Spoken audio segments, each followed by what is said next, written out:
Yo, c'est moi. Et aujourd'hui, on se retrouve pour une nouvelle vidéo. On va parler de Athéna.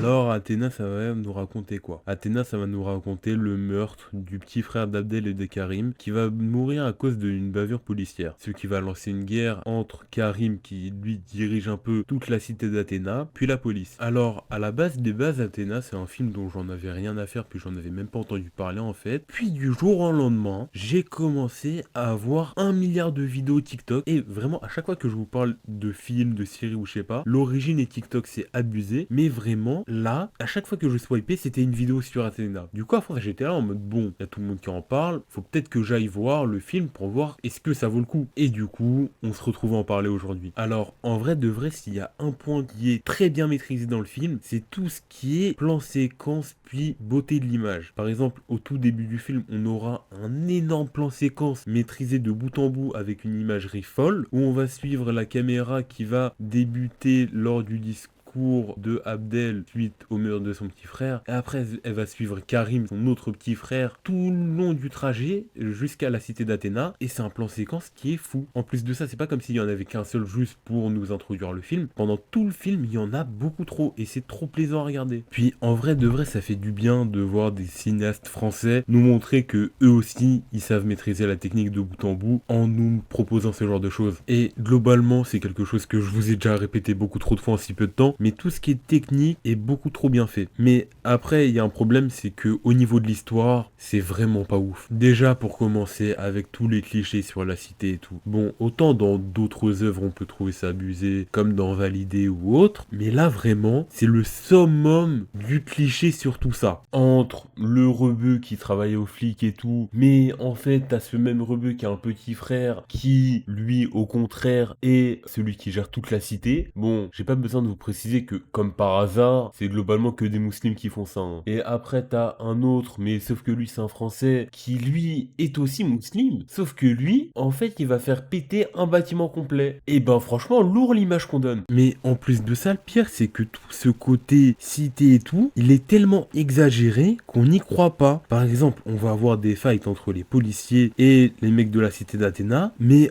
le problème, c'est que c'est tellement des gros fights avec des gros feux d'artifice et tout. Genre, carrément, ils ont des pistolets à feux d'artifice. J'ai jamais vu ça, ok? Genre, aucune vanne. Dans le monde où on vit, j'ai jamais vu ça. Hormis sur des vidéos sur ce qui se passe en Palestine. Mais en plus de ça, si limite c'était vraiment comme ce qu'on voyait dans les médias et tout, par exemple sur Twitter ou autre, allez, pourquoi pas en mode où on voit ceux de la cité puis les policiers se fight entre guillemets en un contre un, vas-y, pourquoi pas. Mais là, vraiment, ça va être hyper chorégraphié. Et du coup, pour revenir sur tout ce qui est histoire et tout, alors le film, il n'a aucune évolution. Vraiment, entre le début du film et la fin du film, il n'y a aucune évolution. Alors que clairement, il y avait moyen de faire évoluer tous les personnages de manière ultra poussée. Par exemple, le personnage de Karim, d'ailleurs, c'est clairement le sosie de Hamza de la Wesh TV, qui aurait pu avoir une évolution de dingue et de crever de manière incroyable, mais au final, il n'a aucune évolution, alors que franchement, il aurait pu en avoir une en devenant peut-être un peu plus sentimental et tout, avec l'appel avec sa mère et tout, mais là, vraiment, il n'y a aucune évolution, et en plus de ça, il a une mort explosée. Genre vraiment, il va réussir à se balancer un cocktail molotov à soi-même, juste en se prenant une balle dans la jambe. Même sur CSGO, j'ai jamais vu ça. Mais en plus de ça, le pire, c'est que l'imagerie de la scène où il crève, elle est hyper belle, mais sa mort est nulle. Genre vraiment,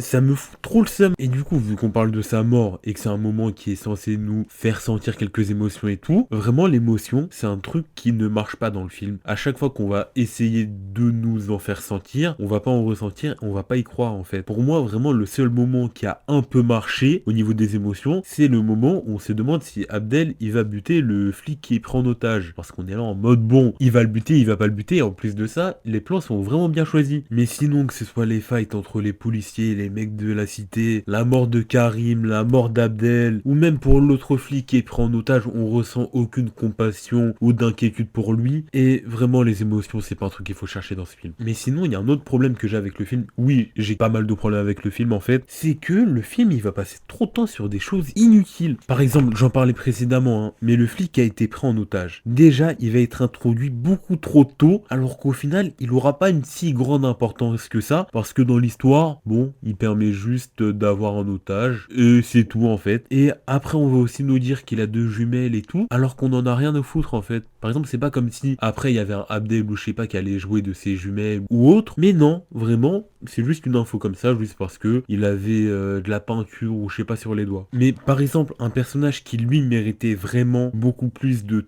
temps à l'écran et d'importance en fait, c'est le personnage de Sébastien, qui lui, on va remarquer qu'il aura une réelle importance au fur et à mesure du film. Mais étant donné que le film il passe pas énormément de temps sur lui, on va pas comprendre certaines choses, comme le fait que pourquoi est-ce qu'au tout début c'est un personnage passif, limite on dirait que c'est un personnage avec un handicap, tout ça pour au final, on va nous dire, vous voyez ce perso là là, bah en fait le truc c'est que il a toutes les capacités pour être un giga terroriste et il va faire exploser tout l'appart. Ok, mais d'où est-ce qu'il sort les compétences?